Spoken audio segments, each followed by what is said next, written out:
సాయంత్రం సమయంలో టీతో పాటుగా కానివ్వండి, పిల్లలు స్కూల్ నుండి వచ్చేటప్పటికి కానివ్వండి, గోధుమ పిండితో ఎంతో రుచిగా ఉండే ఈ స్నాక్ను చేసి చూడండి.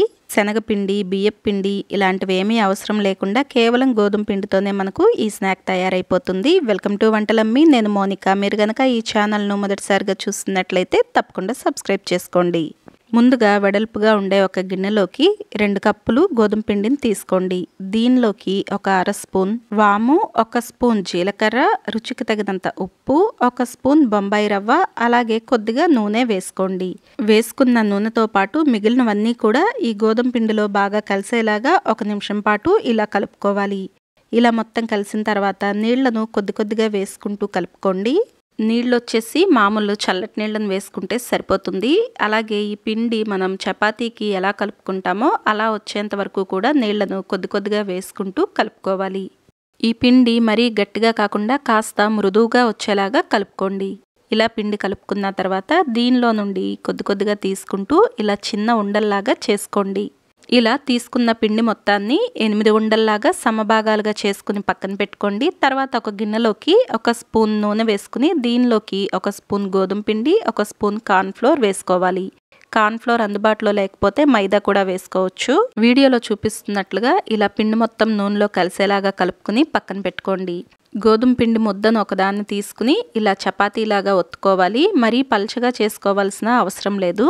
చపాతీ చేయటానికి నేను ఇక్కడ పిండిని వాడుతున్నాను, గోధుమ పిండి. మీరు కావాలంటే నూనె వేసి కూడా ఇలా చపాతీలాగా ఒత్తుకోవచ్చు. ఇలా చపాతీలు మొత్తం చేసి పక్కన పెట్టుకున్న తర్వాత ఒక చపాతీని తీసుకుని దీనిపైన కొద్దిగా మనం ముందుగానే నూనెలో కలిపి పెట్టుకున్నాం కదా గోధుమ పిండి ఇంకా కార్న్ఫ్లోర్, ఈ మిశ్రమాన్ని చపాతీ పైన వేసుకుని చపాతీ మొత్తానికి అంటేలాగా రుద్దుకోండి. తర్వాత ఇంకొక చపాతీని పెట్టి దీనికి కూడా ఇలాగే ఈ మిశ్రమాన్ని 1 స్పూన్ వరకు వేసుకుని చపాతీ మొత్తానికి అంటేలాగా చూసుకోండి. ఇలా ఒకదానిపైన ఒకటి 4 చపాతీల వరకు వేసుకోవాలండి. 4వ చపాతీ పైన కూడా ఇలాగే మిశ్రమాన్ని కొద్దిగా వేసుకుని చపాతీ మొత్తానికి పట్టేలాగా స్పూన్తో ఇలా రుద్దేసేయండి.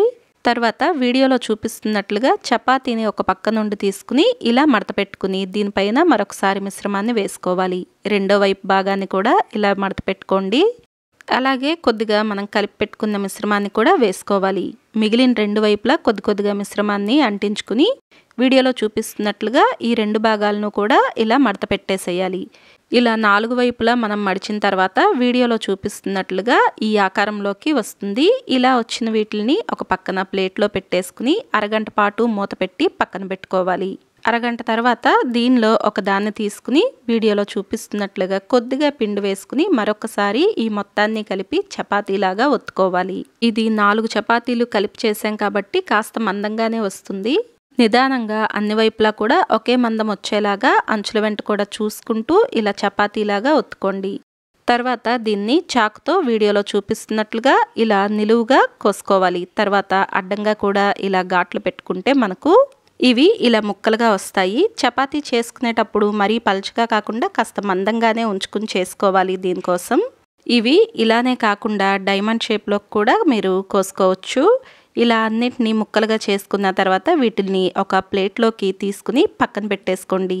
తర్వాత స్టవ్ పైన వీటిల్ని వేయించుకోవటానికి సరిపడా నూనెను పెట్టుకోండి.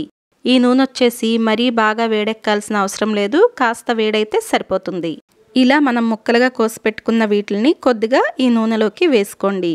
స్టవ్ వచ్చేసి మరీ పెద్ద మంట పైన కాకుండా కాస్త తగ్గించుకుని మీడియం ఫ్లేమ్లోకి పెట్టుకోండి. అలాగే వీటిని నూనెలో మునిగేలాగా ఇలా గరిటతో కిందకు ఒక 1 నిమిషం పాటు అనుకుంటూ ఉండండి. కాస్త రంగు మారటం మొదలైనప్పుడు ఇలా 2 వైపులకు తిరిగేస్తూ 2 వైపులా మంచి రంగు వచ్చేంత వరకు కూడా వీటిని వేయించుకోవాలి. వీటిని ఇలాగే నిదానంగా వేగనివ్వాలి. మీరు పెద్ద మంట పైన పెట్టుకుంటే ఇవి త్వరగా వేగిపోతాయి, లోపల పచ్చిదనం అలాగే ఉంటుంది. వీటిని ఇలాగే మీడియం ఫ్లేమ్లో ఉంచుకుని మధ్య మధ్యలో అటు ఇటు కదుపుతూ రంగు మారేంత వరకు వేయించుకోండి. ఇవి మనకు వేగేటప్పుడు ఇలా పొరలు పొరలుగా లేచి వస్తూ ఉంటాయి. ఇలా మంచి రంగు వచ్చేంత వరకు వీటిని వేయించి తీసుకోండి. మిగిలిన మొత్తాన్ని కూడా ఇలాగే వేయించుకోండి. అంతేనండి, గోధుమ పిండితో ఎంతో రుచిగా ఉండే టీ టైమ్ స్నాక్ మనకు తయారైపోతుంది.